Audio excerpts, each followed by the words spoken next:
De todo sobre el coronavirus, la programación especial que RPP Noticias tiene para ustedes durante todos estos días de cuarentena obligatoria en el Perú. El sábado pasado, si usted sintoniza los programas que hacemos los sábados, que se llama Cuidando tu Salud, de 11:30 a 2 de la tarde, estábamos conversando con el doctor Jorge Locio Chávez. Él es director del Instituto Ribabuero de la Universidad Católica del Perú. Él es doctor en Historia de la Ciencia e Historia de la Salud. Y estábamos conversando sobre las pandemias. Lamentablemente nuestra conversación se vio interrumpida porque tuvimos que transmitir el mensaje del presidente, el informe, y nos quedamos allí a medias. Así es que hemos querido invitar y agradecer al doctor Locio que ha aceptado terminar esta conversación con ustedes, nuestros oyentes. Doctor Locio, qué gusto de saludarlo nuevamente. Gracias por regresar al programa. No, al contrario, doctor, a usted muchísimas gracias por la oportunidad de compartir un poco estos años de investigaciones en historia de salud y epidemias. Gracias. A ver, para terminar nuestra conversación, porque hablamos el otro día, revisamos la plaga de Justiniano, la plaga del siglo XIV y de todo eso. De los múltiples estudios que ustedes han hecho como historiadores, ¿cuáles son esos factores comunes que tienen todas las pandemias en la que nosotros como raza, como seres humanos, mostramos cierto tipo probablemente de rasgos comunes, de reacciones comunes ante una pandemia? Sí, hay un patrón histórico a casi todas las pandemias que han ocurrido a lo largo de la historia, ¿no? Entonces, una primera reacción social es la negación, ¿no? Se trata de, o sea, se niega la existencia a pesar de los casos.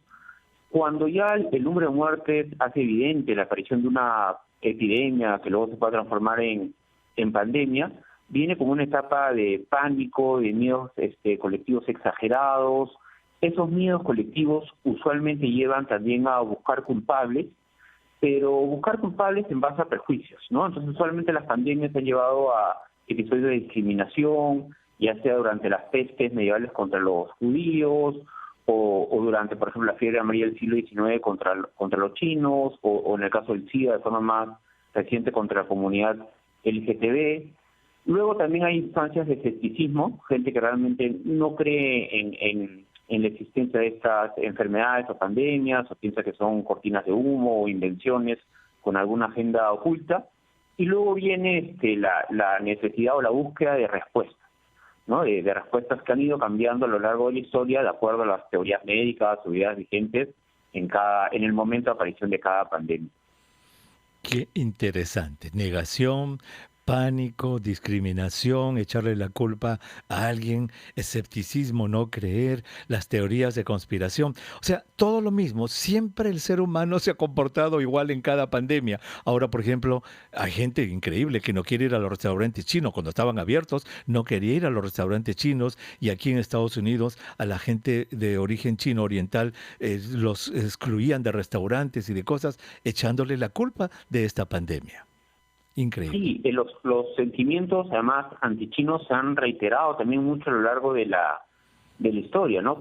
Sobre todo en el siglo XIX, inicio del siglo XX, lo que fue la fiebre amarilla, por ejemplo, en el Perú, en el caso de Lima, también mucha la acción municipal, porque en ese momento, mediados del siglo XIX, la respuesta era sobre todo el cabildo, ¿no? del municipio, fue contra el barrio chino, había todas estas acusaciones de la falta de higiene en los chifas, o cuando fue la peste, por ejemplo, inicios del siglo XX en Lima, también las respuestas públicas y las respuestas sociales fueron contra la comunidad china, ¿no? Por esta idea que ellos estaban trayendo las enfermedades. Qué increíble. Y de eso quisiera centrarme en lo que nos queda en este minuto de que nos queda de este segmento y en el próximo segmento, ya para irnos al Perú. ¿Cuáles son, digamos, las principales epidemias que ha tenido el Perú que se tiene este conocimiento? Obviamente la más grande y la más destructiva fue la que trajeron los españoles con la viruela, que se llevó a medio, ¿cuánto? 90% de los peruanos de esa época. ¿Cuántas de estas han habido? Doctor Locio. Sí, en eso tiene toda la razón, ¿no? O sea, el contacto entre europeos y americanos, o sea, ese primer contacto en la conquista de América, eso fue un holocausto biológico, ¿no? cantidad de muertes que se produjeron, incluso antes de la llegada de los españoles, porque el virus llegó antes, ¿no? Llevó a la caída del Imperio Incaico, despobló la costa peruana, y además en una época que se explicaba las cosas de forma sobrenatural, religiosa, había esta como competencia en la idea de que los conquistadores decían que sus dioses eran más poderosos, y se demostraba, ¿no?, en estas enfermedades que estaban castigando a estos pueblos, ¿no? Entonces ese contacto primero entre españoles, europeos y americanos generó millones de muertes, ¿no? Viruela, sarampión. Los europeos ya tenían una cierta inmunidad que los americanos no.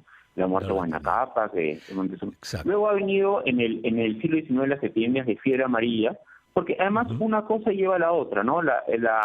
El colapso demográfico a partir de la viruela y el sarampión llevó a que se trajera, ¿no?, en contexto que todavía existía la esclavitud, población africana. Con esa población africana llegaron también nuevas enfermedades.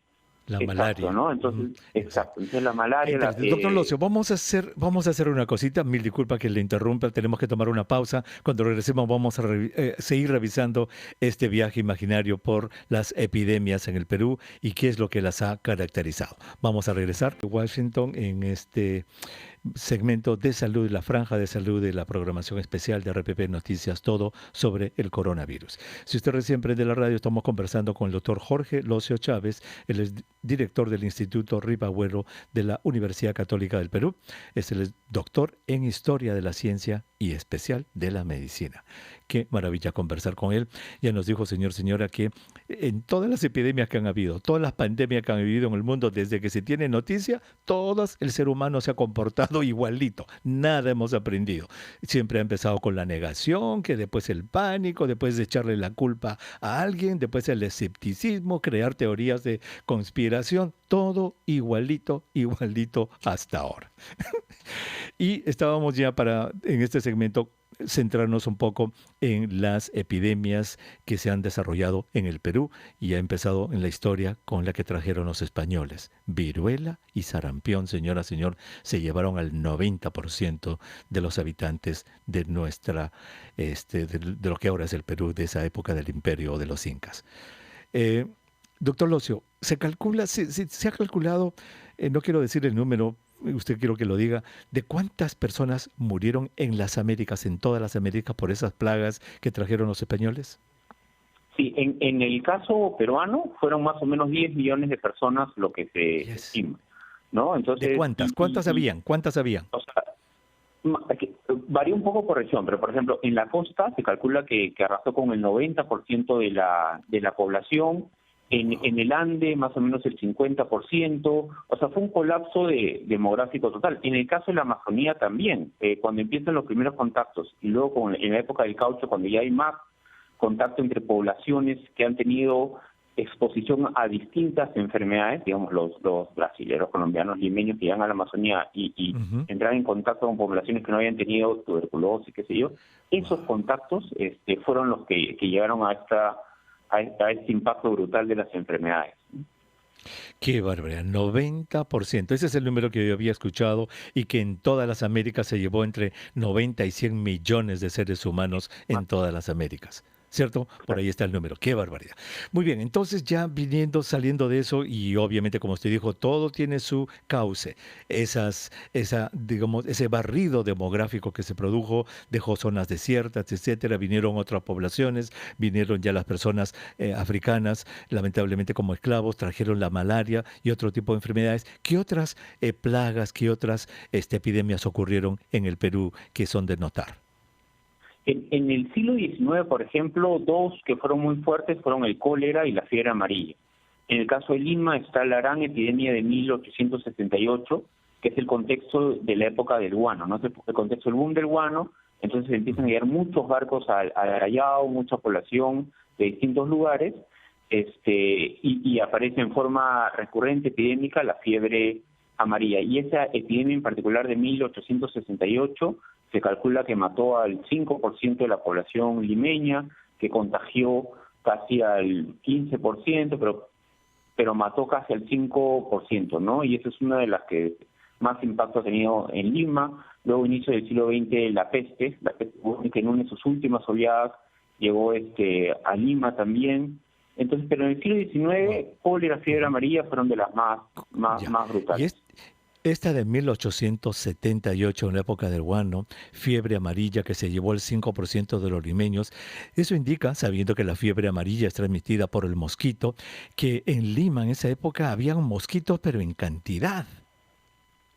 Sí, sí, efectivamente. Un problema, y es algo que usted ha reiterado varias veces, que es totalmente cierto, es que muchas veces las epidemias tienen más impacto en contexto en que hay hacinamiento, mala infraestructura en salud, poco acceso, o sea, un mal acceso a agua potable o desagües, ¿no? Y eso es un poco lo que Ujú. pasaba en Lima, ¿no? Había muchos espacios con aguas estancadas, las acequias se hacían de desagües, desde ahí se tomaba el agua, basurales, entonces había todo ese movimiento comercial, pero también las condiciones en la ciudad para que los mosquitos estuvieran presentes, ¿no? Y eso llevó a Exacto. que la enfermedad fuera más.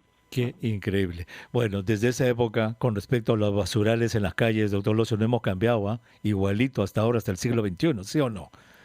Sí, y algo Lamentablemente. sí, algo que de cierta forma fue positivo, por decirlo de alguna manera, es como en el siglo XIX todavía están esas teorías miasmáticas. Había Ujú. muchos médicos y funcionarios de salud y el Estado tomó eco de eso, que entendieron que lo que había que hacer era limpiar la ciudad, desinfectar espacios públicos, hacer circular el agua de las acequias, construir alamedas para que el aire circule. Entonces, en los miasmas es reactividad estos efluvios venenosos, ¿no? Esta idea que las epidemias se transmitían por el aire a partir de unos venenos que salían de los cuerpos en descomposición o de los basurales, ¿no? Entonces, esa idea, que hoy podríamos considerar científicamente errada, llevó a que se tomaran medidas de salud urbana que fueron positivas Ujú. para la ciudad, ¿no? ¿Cómo cuáles? Por ejemplo, se empezó a cubrir las acequias, se empezó a Ujú. mejorar la distribución del agua potable, a crear sistemas de desagüe, a establecer sistemas de recojo de basura, por ejemplo, municipales, Ujú. de forma más ordenada.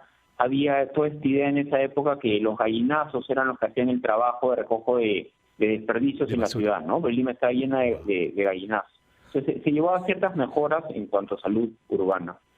Qué interesante. Y esta teoría de las miasmas que acaba usted de mencionar, pues es interesante para nuestros oyentes. Es muy cierto. Ahí se pensaba, se creía de que el aire era sucio y que las enfermedades se transmitían por el aire. Y así le llamaban miasma, aire sucio. Y ellos pensaban que las enfermedades, ese aire sucio se metía por los resquicios de las puertas y las ventanas. Pero es increíble cómo ahora, doctor Locio, en pleno siglo XXI, con esta pandemia del coronavirus, todavía hay gente que cree eso.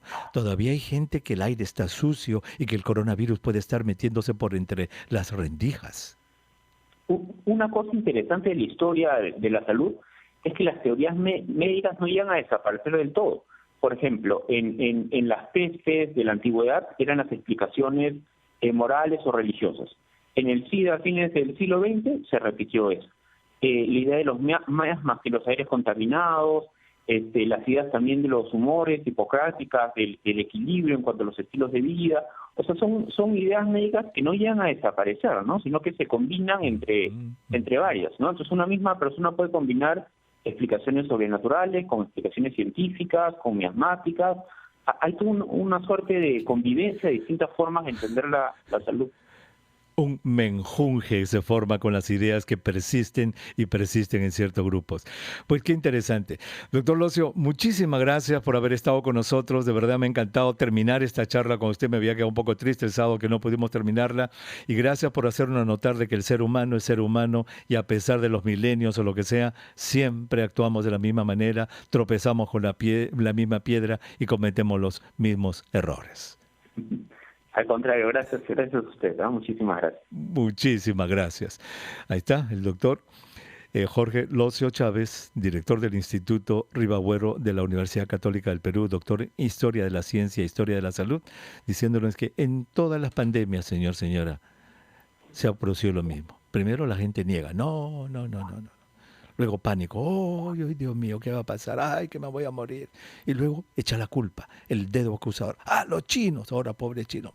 ¿Ve? El Trump, el señor Trump, el virus chino le llama. ¿Ah? Y ahora yo sé que los medios, los chinos tienen la culpa de todo esto. Luego viene el escepticismo. Pero no, ¿y qué tal si el virus vino de acá? Las teorías de conspiración. No, el laboratorio. Igualitito, igualitito, igualitito. Desde, desde que hubo la primera pandemia. Pues así es, así es. ¿Cómo hablar? ¿Cómo comunicar? ¿Cómo comunicar cierto tipo de sentimientos? ¿Cómo comunicar cierto tipo de cosas que uno pueda tener en la familia? ¿Cómo decirle a mi hijo de que algo? ¿Cómo decirle a mi esposa algo? ¿Cómo decirle a mi esposo algo? ¿Cómo comunicar? Estilos de comunicación en la familia o estilos de comunicación en general. ¿Cómo comunicar? Ese es el tema que Rachel Watson va a tener para nosotros